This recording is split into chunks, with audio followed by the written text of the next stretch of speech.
ሰላም ጤና ይስጥልን ክቡራትና ክቡራን አድማጭ ተመልካቾች ከመልህቅ ልሳን አማራ ሚዲያም የሰዓቱን ዘገባዎች ይዘን ቀርበናል። አብራችሁን ቆዩም።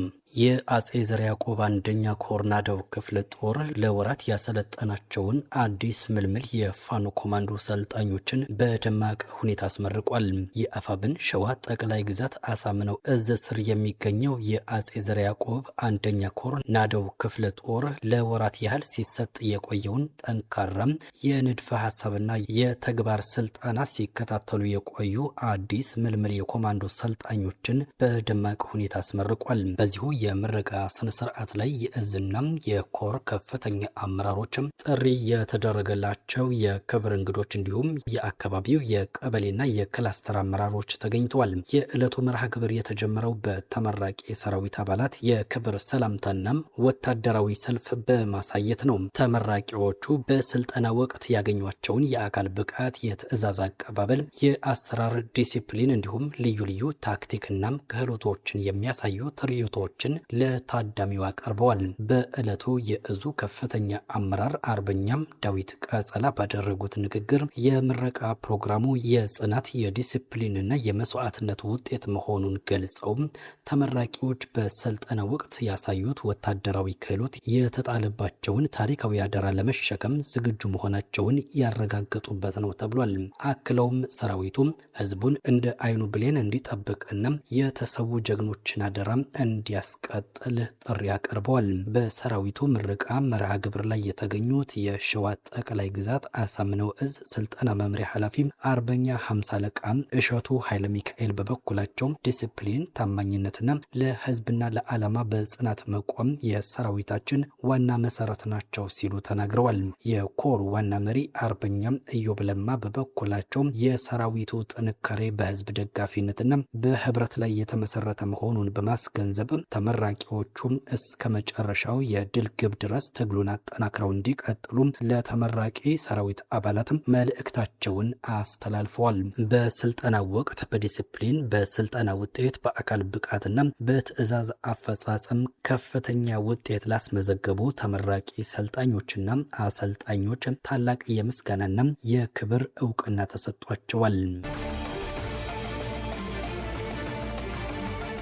ወደ ትግራይ አንዘምትም፣ ወንድሞቻችን ጋር አንዋጋም ሲሉ የአማራ ፖሊስ አባላት ተናግረዋል።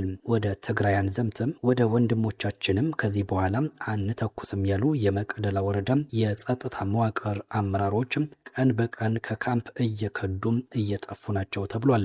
ምዕራብ ወሎ ቤት አማራም ከመቅደላ ወረዳ ከጠፉት መካከል ምክትል ሳጅን ሙላት ባይጨክን፣ ምክትል ሳጅን ሞገስም፣ ዋና ሳጅን አቡሽ ሰይድ፣ ምክትል ሳጅን ጀማል፣ ምክትል ሳጅን ጸጋይም፣ ሳጅን ኮስተር ዘመነም እነዚህን ጨምሮ 14 የአገዛዙ ፖሊሶች ከመቅደላ ወረዳ ፖሊስ ጽሕፈት ቤት ጠፍተው ወደ ተወለዱበት ቀየ ጎጃምና ጎንደር ሂደዋል ተብሏል። 3 ፖሊሶች ሳጅን እንድሪስን ጨምሮ ደግሞ ይሄ ዜና እስከ ተጠናከረበት ጊዜ ድረስ ታስረው እንደሚገኙ ታውቋል።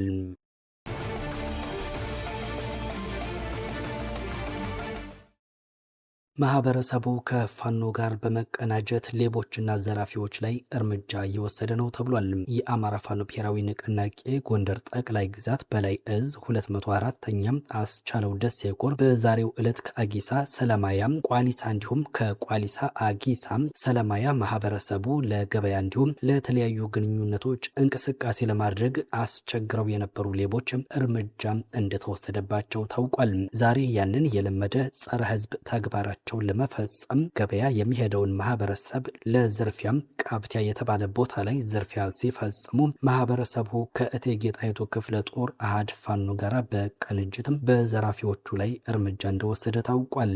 የአካባቢው ማህበረሰብም ለፋኖ ምስጋናውን አቅርቧል።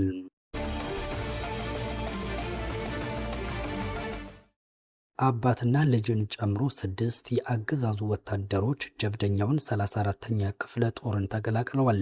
በወታደራዊና ፖለቲካዊ ሂደት የተሸነፈው ብልጽግና አገልጋይ ሰራዊቶቹም ስርዓቱን ትተው በመውጣት ፋኖን እየተቀላቀሉ ሲሆን አገዛዙ በአማራ ህዝብ ላይ እየፈጸመ ያለውን ግፍ በመረዳትም 6 የአገዛዙ ወታደሮች ጀብደኛውን 34ኛ ክፍለ ጦርን ተቀላቅለዋል። 34ኛ ክፍለ ጦርን ከተቀላቀሉት የአገዛዙ ወታደሮች መካከል መካከልም በተሳሳተ መንገድ የአማራን ህዝብ ሲበድሉ የነበሩ በላቸው አባት ይሁንና አባት ይሁን አበበ የተባሉ አባትና ልጅ የሚገኙበት ሲሆን እስካሁን የበደልነውን የአማራ ህዝብ ለመካስ ዝግጁ ነን ሲሉ ተናግረዋል።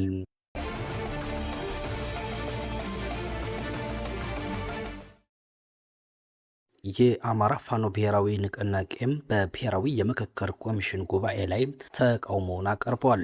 የአማራ ፋኖ ብሔራዊ ንቅናቄ አፋብን በብሔራዊ የምክክር ኮሚሽን ስም በብልጽግናው አገዛዝ ተዘጋጅቷል ባለው ጉባኤ ላይ ያለውን አቋም የሚያንጸባርቅ ሰፊ መግለጫን አውጥቷል። ንቅናቄው በመግለጫው ለልዩነትና ለጦርነት ምክንያት በሆኑ አጀንዳዎች ላይ አካታች ብሔራዊ ውይይት ማድረግ የኢትዮጵያ ሕዝብ ለዘመናት ሲያቀርበው የቆየ ጥያቄ መሆኑን ቢያስ ረዳም ሂደቱ የሚሄድበት ነባራዊ ሁኔታ የኮሚሽኑ አወቃቀርና ገለልተኝነት እንዲሁም አሳታፊነቱ በወጉ ሳይታይ የሚደረግ ምክክር ግን ነባር ችግሮችንና ቅራኔዎችን ከማስፋፋትና ከማወሳሰብ ባለፈ ዘላቂ ሰላምን ሊያመጣ እንደማይችል ገልጿል። ንቅናቄው አክሎም ሀገራችን በብልጽግና አገዛዝ ጦረኝነትና ዘረፈጅ የቀውስ አገዛዝ ምክንያት ዓመታትን የተሻገረና የሚሊዮኖችን ሕይወት ያመሰቃቀለም ደም አፋሳሽ ጦርነት ውስጥ በምትገኝበትም እንዲሁም ይህንኑ ጦርነት ያወጀው አካል ጦርነቱን ለማስቆም ምንም አይነት ፍላጎት ባላሳየበት ሁኔታ ውስጥ የሚደረግ የምክክር ድግስም የበጀት ማባከኛና ለአገዛዙ የገጽታ ግንባታ ከመሰራት ያለፈ ፋይዳ የለውም ብሏል። ባለፉት ዓመታት በአገዛዙ ስፖንሰርነት ጦርነት፣ ስደት፣ መፈናቀል፣ ጅምላ ጭፍጨፋና ማንነትን መሰረት ያደረጉ ግልጽ ጥቃቶች ሲፈጸሙ መቆየታቸውን የአማራ ክልልን ጨምሮ ከፊል የሀገሪቱ ክፍል በወታደራዊ አገዛዝ ስር ከወደቀም 3 ዓመታት ማስቆጠሩን እንዲሁም አብዛኛው የሀገሪቱ ክፍል በቀውስ ውስጥ እንደሚገኝ በመግለጫው ተመላክቷል። በተጨማሪም መግለጫው አገዛዙ ምርጫ ለማድረግ የሚያበቃ የሰላም ሁኔታ ሳይኖር ራሱ ተመራጭ ራሱ ታዛቢ መራጭና አስመራጭ በመሆን በምርጫ ሂደቱ ላይ መቀለዱንና የ2018 ምርጫ አለመካሄዱን በመጥቀስ አገዛዙ በምርጫ ያጣውን ቅቡልነት በምክክር ስም ለማግኘት ጥረት እያደረገ ነው ሲል ወንጅሏል። ሂደቱን ለማስተናዳትም ሆነ በባለቤትነት ለማስኬድ የሚያበቃ የህግ መሰረት የለውም ያለው ንቅናቄው እውነተኛ ምክክርን መምራት የሚችለው በተፋላሚ ኃይሎችና በሲቪክ ማህበራት ይሁንታ ያገኘ ገለልተኛ ተቋም መሆን ሲገባው የአሁኑ ኮሚሽን ግን ከአገዛዙ በስተቀር በየትኛውም የፖለቲካ ኃይል እውቅና ያልተሰጠው የጠቅላይ ሚኒስትሩን የግል ፍላጎት ይዞ ለመቅረብ የተዘጋጀ ሂደቱ የሚመራበትን ህግ እንኳን ያላወጣም የጓዳ ወዳጆችና የፖለቲካ ደላሎች ስብስብ ነው ሲል ነው ንቅናቄው የገለጸው። በሌላ በኩል ላለፉት በርካታ ዓመታት ሀቀኛ ወኪል ሳይኖረው እጣ ፋንታው በሌሎች ሲወሰን የቆየው የአማራ ህዝብ በዚህ ጉባኤም ተመሳሳይ ሂደት ውስጥ እንደሚገኝ መግለጫው አብራርቷል። በአብንና በአማራ ብልጽግና ስም ተለቃቅመው አማራን ወክለን እንሳተፋለን የሚሉት አካላትም በአማራው ላይ ይፋዊ ጦርነት ያወጀውን አገዛዝ የተቀበሉ የብልጽግና ወኪሎች እንጂ ለአማራ ህዝብ ጥቅም የሚሰሩ ባለመሆናቸው ጉባኤው የአማራ ህዝብ ያልተወከለበትና የማይሳተፍበት መሆኑን ንቅናቄው አስታውቋል። እንዲሁም ከአማራ ህዝብ በተጨማሪ ከገዢው አካል ጋር በይፋዊ ጦርነት ውስጥ ያሉ ሌሎች የፖለቲካ ኃይሎችን ያገለለ በመሆኑ ሌላው ኢትዮጵያዊ በትክክለኛ ወኪሎቹ እየተሳተፈ ነው ብሎ እንደማያምን አክሏል። በመጨረሻም የአማራ ፋኖ ብሔራዊ ንቅናቄ በአራት ዋና ዋና ነጥቦች ላይ ጥሪውንና ማሳሰቢያውን አስተላልፏል። አንደኛም ለአማራ ህዝብ በሚል ባስተላለፈው ጥሪ አገዛዙ የሚያካሂደው እንቅስቃሴ ትክክለኛ ወኪሎቹ የሌሉበት በመሆኑ ትግሉን ጫፍ በማድረስ ስር ነቀል ለውጥ ለማምጣት ህልውናውን አረጋግጦ በቀጣይ ከሌሎች ህዝቦች ወኪሎች ጋር እውነተኛ እርቅና ምክክር ለማድረግ አቅሙን አስተባብሮ በበለጠ ቁርጠኝነት እንዲታገል ጥሪ አቅርቧል። ሁለተኛም ለመላው ለኢትዮጵያ ህዝብ ባቀረበው ጥሪ ሂደቱ የአማራን ህዝብና ጥያቄም ያላቸውን ሌሎች ኃይሎች ያገለለም የሀገሪቱን አንድነት አደጋ ላይ የሚጥልና ጦርነትን የሚያባብስ መሆኑን በመገንዘብ ከአማራ ህዝብ ጎን ቆሞ ስርዓቱን እንዲታገል እንዲሁም በቀጣይ በጋራ የሽግግር መንግስት መስርቶ ሀገርን ለማጽናትና እውነተኛም እርቅን ለማውረድ በተባበረ መንገድ እንዲንቀሳቀስ ጥሪ አቅርቧል። ሶስተኛም ለዓለም አቀፉ ማህበረሰብ ባቀረበው ጥሪም ገለልተኛነትና አሳታፊነት የሌለው ብሔራዊ ምክክር ከከሸፈ የሚከተለው ቀውስ እጅግ ከባድና የማይገመት መሆኑን በመጠቆም የአሁኑ ሂደት የህዝብ ቅቡልነት የሌለውና የስልጣን ማጽኛ እንደሆነ ተረድቶ ለሐቀኛ ሽግግር ዘላቂ ሰላም እንዲሰራ ጠይቋል።